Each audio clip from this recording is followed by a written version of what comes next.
The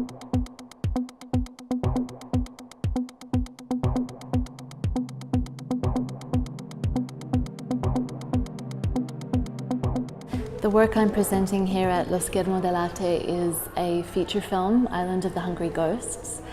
It's my first feature film, and it was developed over 4 years, so it's in its 5th year now, which is the year of distribution. And actually I stood in this very same place 3 years ago, pitching the project here with Feature Expanded through Schermo dell'arte, and was lucky enough to win the pitching prize.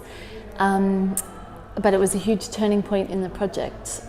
For me, it gave, not only the confidence to kind of know that this idea circulating between myself and the people in the film, but also we suddenly had a community of believers in the film.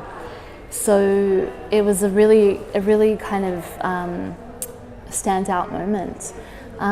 So the film is set on a remote island called Christmas Island, and it centers around a trauma counselor called Pauline Lee, who's working with a group of people who are being detained in a high facility detention center.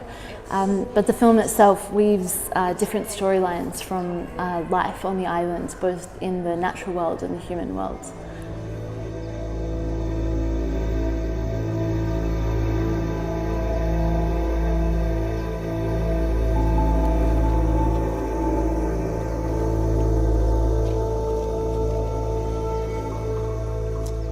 Yeah, the film is really layered, and the very first introduction to this place itself was through Pauline, who we see in the film, who is a very dear and old friend of mine. So we've known each other for 10 years, and at the time I was living in Indonesia, developing another project, and Pauline was working on Christmas Island, and she invited me across.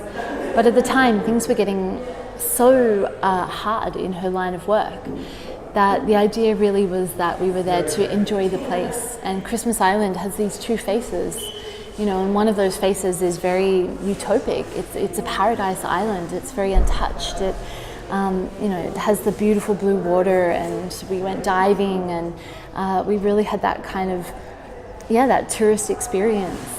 And at the end of the time, Pauline said to me, I need to show you something. And so we drove up, we had a huge machete, and Pauline cut her way through the jungle. I was following behind her until we reached a lookout point. And it was the lookout point where down below we saw the high security detention facility that houses several hundred, or at times several thousand people seeking asylum.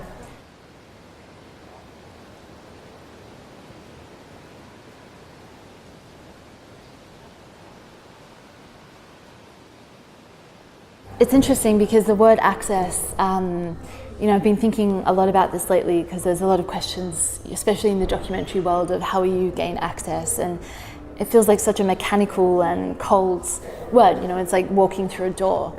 But access in real life is relationships and trust. And, between Pauline and I, that was something that was built for 10 years, and her daughter Poppy, who plays in the film, is my goddaughter. So I was working with family, and so that brought with it a whole different range of interesting challenges or, ways of working, but it was something that was quite solid when we began the process.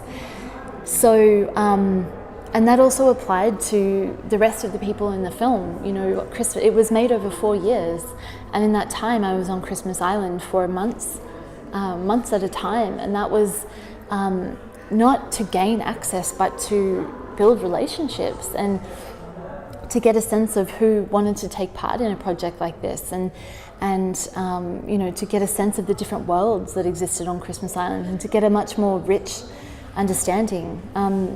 It was interesting that yesterday when we were speaking on the panel, Leo mentioned, having studied as a scientist, Leonardo, that as a scientist you set out to prove a theory right. And that's it's so applicable to filmmaking, and particularly documentary filmmaking. That is the danger, that you're setting out to prove a theory right, that you already know something, and that your whole process is about proving that right. But what do you miss in that process? What is actually taking place that you're missing when you're just trying to prove your idea of the film? So for me, spending time on Christmas Island and spending time listening and taking step backs were the moments where that felt most truthful to the film. And a lot of that was listening to Pauline and the ethics that she holds as a therapist and as a narrative therapist. So I was really being guided in terms of ethics by her, and how we would approach working with people who are seeking asylum. So in the beginning we would go and spend time in the therapy space, and we would be hiding in the corner and there'd be guards right outside, and it all felt incredibly dangerous and risky, and those people would then be taken back into detention. So we would never have, we weren't able to be in touch with people. And so it was quickly apparent that this wasn't a real sense of permission.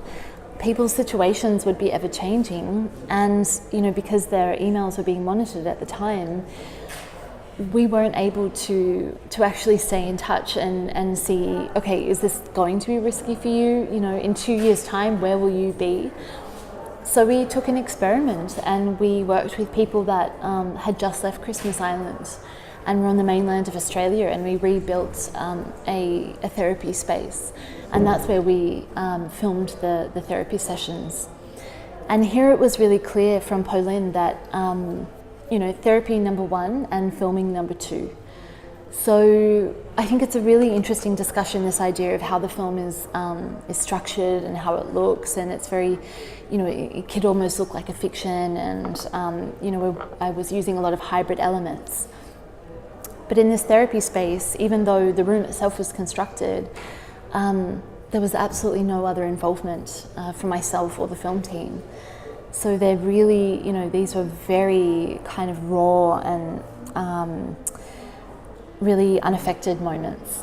And this was just a fascinating thing to see, that in response to keeping people safe and responding to the ethics that were needed to ensure that people weren't, sent back home to persecution, were sent right out of Australia, that we could actually maintain contact with people and have a real sense of permission, also stylistically led to more freedom. And I was able to work in that space with the DOP in a much more fluid way. And I think the film is defined by that context and ethics were constantly talking to approach to style and an atmosphere and tone, and the two kind of, really wove together through the process. Yeah, setting out to do the film, we had a really strong intention of avoiding any image that had been seen of Christmas Island, and particularly in Australia, the word Christmas Island, it evokes such a connotation to a place that was really based on a very small narrative and very few images. So yeah, a huge intention from the beginning was that every single image that we see in this film would not be an image we've seen of the island before. And part of that was, when we were encountering people from inside the detention centre, every image that had been shown in the media was at such a distance. We were never with people, we were never seeing people's faces, and of course there's a reason for this. So all the images were really of people out on boats, or people coming in and being patted down. They were very abstract images. So the idea for the therapy sessions in the film was also about how close can you get to someone, even though it's only an encounter. How intimate can you go with somebody in that space? And then speaking with Pauline about the idea of this, and she'd spent a lot of time thinking about it. For her, it was also that it avoided this one narrative that people are forced to tell over and over and over when they are seeking asylum, and that's that one horror story, and that's the one story that they end up being defined by and that they carry. So to do a sit-down interview, a director interview, would invite that one story, but to open it up to Pauline's work, to the sound therapy and narrative therapy, the hope was that it would actually start to uncover all of these lesser known narratives, and that was really the intention for the whole film, was that these are the lesser known narratives of what's been happening on this island for the past 10 years. One of the key ideas as well of filming with people after they'd arrived to the mainland, the people seeking asylum, the participants of the film, was that we could keep in touch with them. And for me, this meant, oh, okay, I have to reassess my idea of permission. What's permission in film? If someone signs a piece of paper, is that permission? And that was 4 years of like understanding that the piece of paper, I mean, obviously it just means nothing. So we established an idea of a rolling permission. So everybody that we see featured in the film saw their final part where they feature in the film, and were able to give feedback. And if there was something that they did not want to be in the film, that would be the agreement that would be taken out. So in that sense, it was kind of a very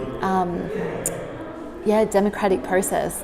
Although in saying that, very little changes were made, and I think this was partly due to the relationships that were established, knowing for each individual person what might be too sensitive to go into, or what felt wrong, in terms of the tone of the film. Because in the end, you're working with friends, but friends in really vulnerable positions, and also what might be really vulnerable for one person you might not know. Like the mentioning of someone's name might be really precarious for them, depending on where they've come from or what's been happening in terms of why they were, seeking asylum to Australia. So, it was really important, and it was made really clear from Pauline that would be really essential. But also for myself, it felt very natural by the end to be like, look, here's your part. I'm really curious to hear what you think, and then let's discuss.